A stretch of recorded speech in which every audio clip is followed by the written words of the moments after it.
Rosehip syrup, rosehip syrup. I'm gonna make rosehip syrup today.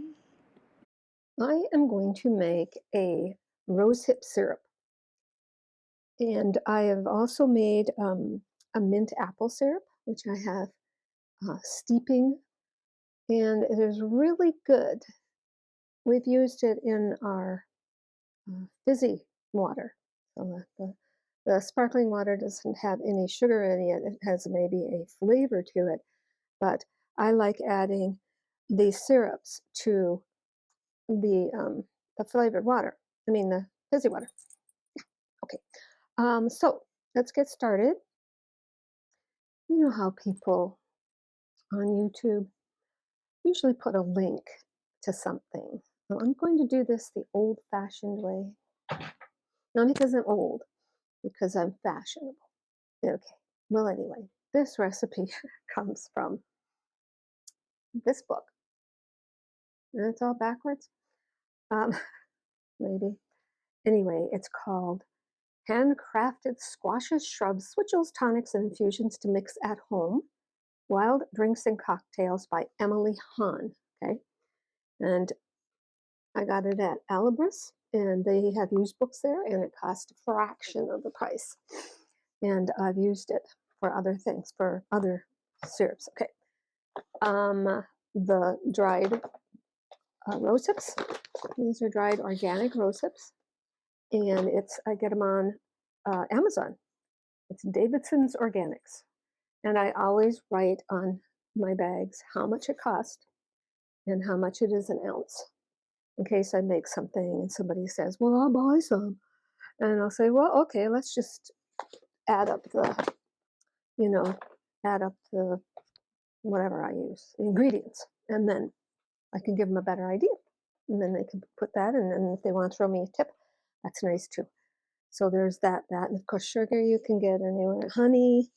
Um, and I don't always follow these recipes. I do what I have on hand and improvise sometimes. So first off, it calls for fresh rose hips or dried rose hips if it's, not the season.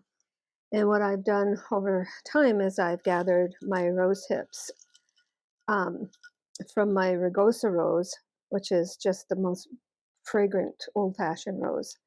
And so I pick these in the fall and then I just dry them. And so these are bone dry.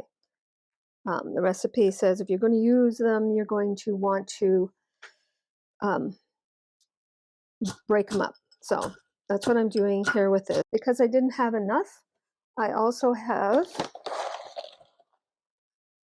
some rose hips cut and sifted, what they're considered. They take it and process them. And so I'm going to just add that to this to make up the difference.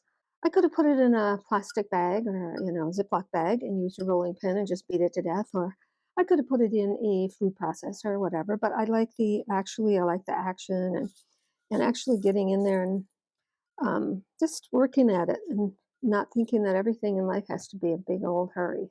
This is what I've ended up with. There's some few more that left that aren't crunched up, but that's okay. And so that's all ready for putting in the pot and simmering. So that's the first part. Now I'm just going to put the rose hips and 2 cups of water in this pan. I'm going to bring it to a simmer. And then first I'm going to bring it to boil, then I'm going to simmer it covered for 20 minutes. Okay, it's finished simmering. So let's take a look.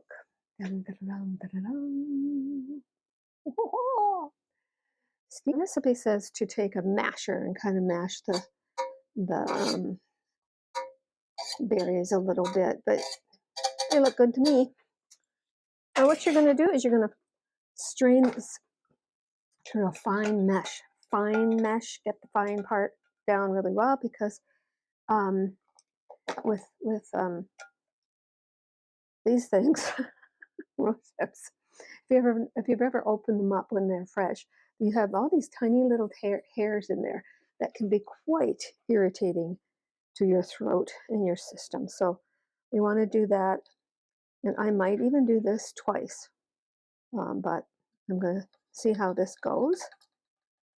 See, this is pretty fine mesh. This is a plastic mesh, but from the pan, so I've got all the goodness. And while it was cooking, it had this real kind of lemony smell to it.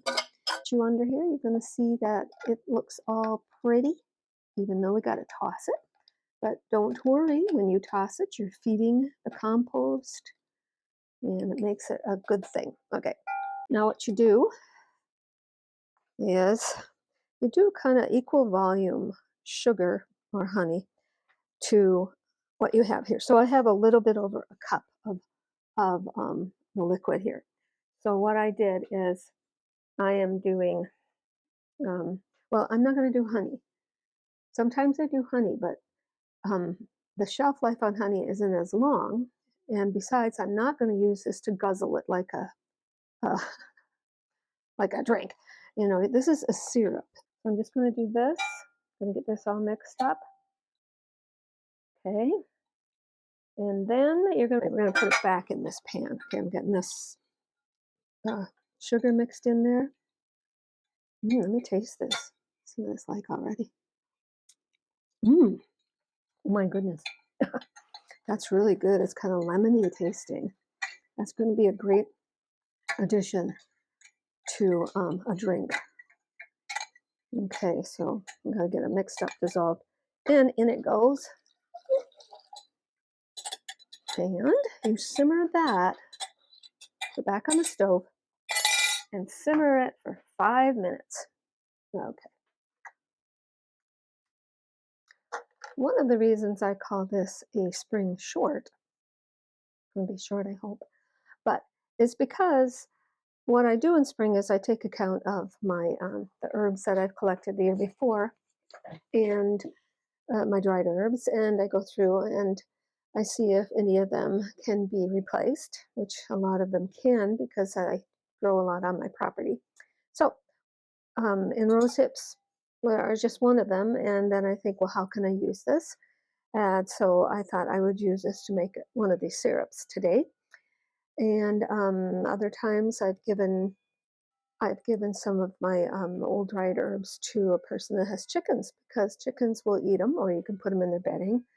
You have to be careful which ones you give them, but I always look that up. But anyway, that's why this is a spring short, because this is what I like to do in spring. Okay, this is it. It's all simmered for 5 minutes. I'm going to pour it into this canning jar because you want it to cool down first naturally before you put it in the refrigerator and heat everything else up. But then I'm going to strain it one more time so that any little hairs that are left behind. Okay, so I'm going to pour it in here. Look at that color. That's beautiful. Okay. That is a beautiful color, and believe me, this is delicious. So I'm going to let that cool down.